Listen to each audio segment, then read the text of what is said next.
I remember signing the consent statement, kind of putting that into stone, so to speak, of this is real. My leg is gone. I realized John's love for flying, he may not be able to fly again. And what would he do when he woke up and realized his own decision? He signed that consent form saying he was okay to amputate his leg, but I didn't know if he could get back to flying again.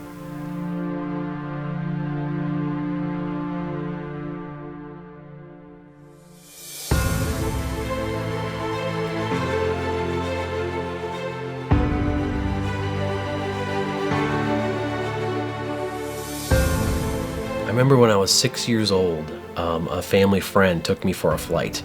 And I remember thinking it was a small airplane, but to me it just seemed huge. Man, I can't remember a time when I wasn't fascinated by airplanes. And my dad says he always knew when an airplane was coming by because we grew up on a cattle ranch, and I'd be pitching hay in the barn, and all of a sudden I would tear over to the edge of the barn to look outside because I saw an airplane. I had to see, what kind of airplane this was.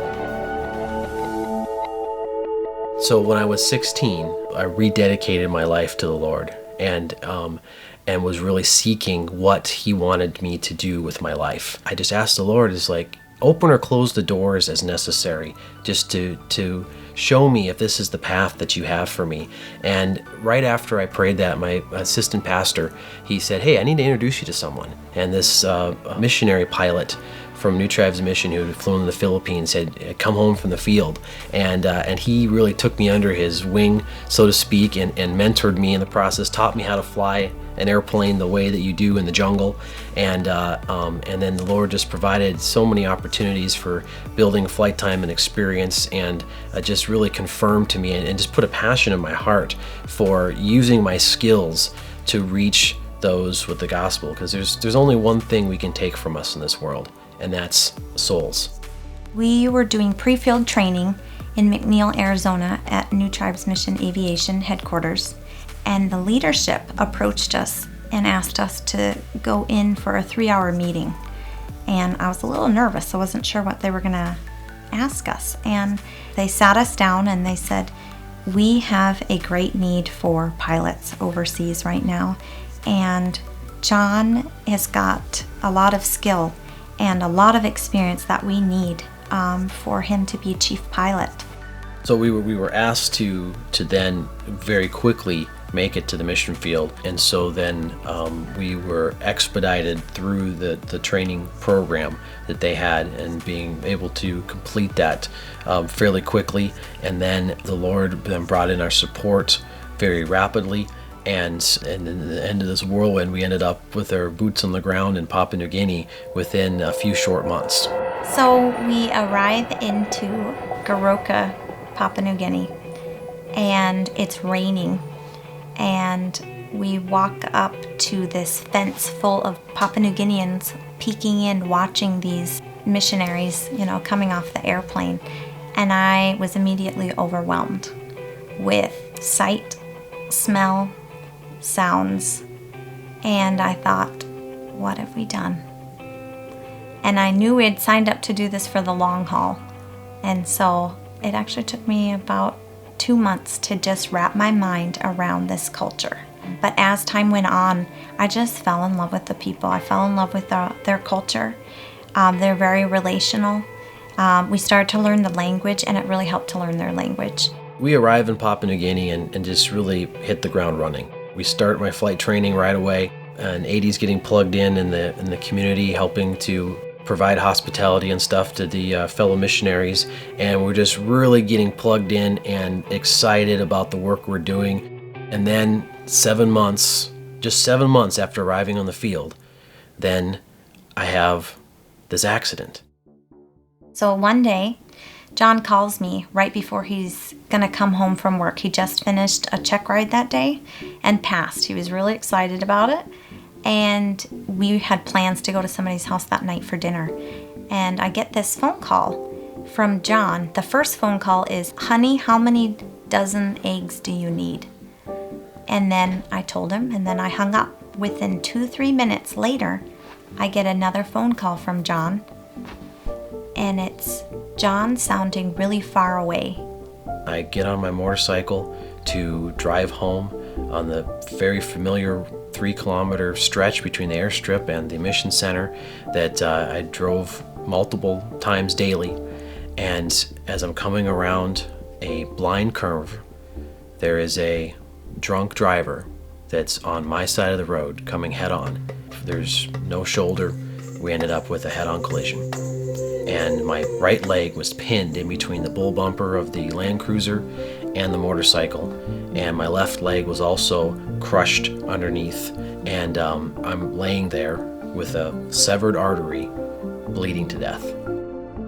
And the Lord allowed this accident to happen, but he proceeded to perform multiple miracles, any one of which had not happened, I wouldn't be here. And the first one was a local pastor who was driving by on a public motor vehicle and convinced the driver to stop and help. It's not cultural for Papua New Guineans to stop and help accident victims, but this local pastor convinced the driver, saying that we need to help this guy. And he said, Adie, I've been in an accident. I think I broke my legs. I said, what? And my hand started shaking right away. And I said, where are you? And he says, I'm going to the PNG house sick, which is another name for hospital. And I said, I'll meet you over there.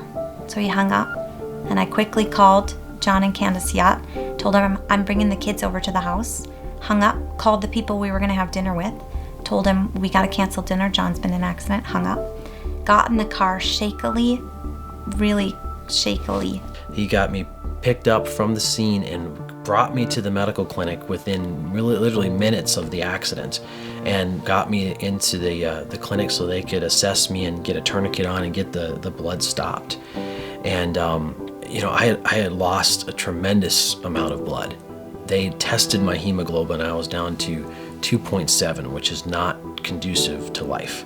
In fact, they took Adie aside and told her that I was either going to lose my leg or my life, and most likely it was going to be my life. The doctors wanted to medevac John out that night, but as the evening went on, they saw that John was too unstable to move.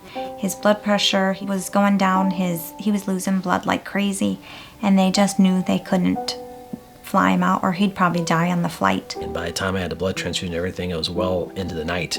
So we had to wait till the next morning to be able to be flown out. Our missionaries on the center that were listening all morning for the flight to take off, and they don't hear it. So a lot of them thought John had died through the night.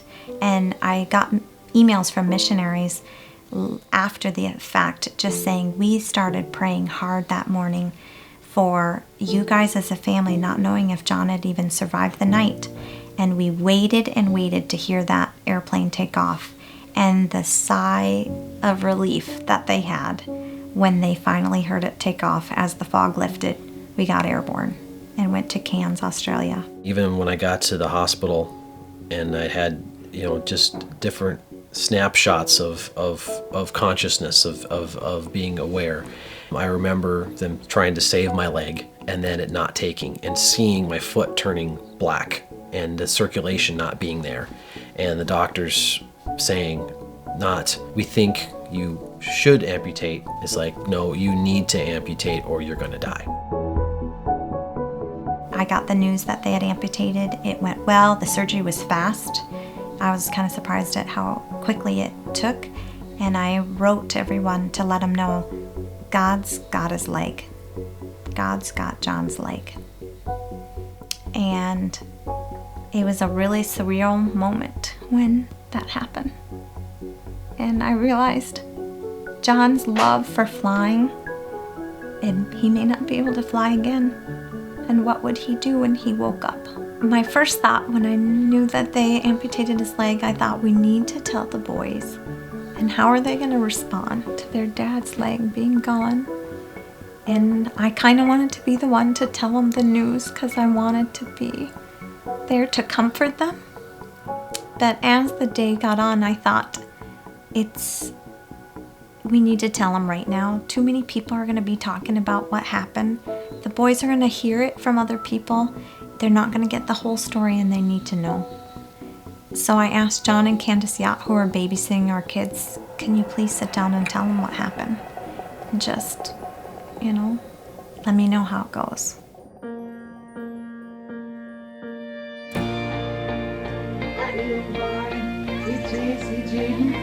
Hey guys. Hey, come over here. I struggle in the dark to find your hand. I strain my ears to hear you, but I can't. It's hard for me to understand. And even when I doubt your plan, I will rejoice, 'cause your light leads me home. I will not fear. The question is, why, Lord? You confirmed that we need to come here. And then I've almost completed my training that I needed in the aircraft. And then here this accident takes place. But the day after my amputation, I woke up from the surgery and I felt this overwhelming sense of peace from the Holy Spirit. And the Lord was saying to me, John, this is what I have for you. Now glorify me. And I didn't have to understand, as the Lord, He has His eternal perspective that we cannot fathom, and He has His purposes, and through adversity is where He can shine. And so all I needed to know is that I needed to glorify Him through this recovery process, and that is a peculiar thing for a person after a trauma to be basically singing praises to the Lord. I'll get my leg back again. I'll have it again in glory one day. And if even one person comes to the Lord through our testimony, it's worth it. And so for whatever reason, and I may not understand it this side of heaven, I just have to trust that He is in control. The Lord's just really been impressing on me, you can trust me. I've got this, and I'm faithful to continue what I've started in you. This good work that I've started in you, I will be faithful to complete it. People have said, well, you've done your service, you gave your leg for the gospel, hang up the hat. And I'm like, well, no, I can fly still. And God has given me this desire and this passion for it. It's like, why not go back? Bringing the gospel of Jesus Christ to unreached people groups. We just ask people to just, if they would get on board, with us and help us to return to Papua New Guinea. People from literally all over the world have picked up on the story and have given us cards and letters and support, and we just really thank people for that and are just really excited to be able to get back to serving the Lord. With me, even when I'm lost at sea, in the darkest deep, I will rejoice, 'cause your light leads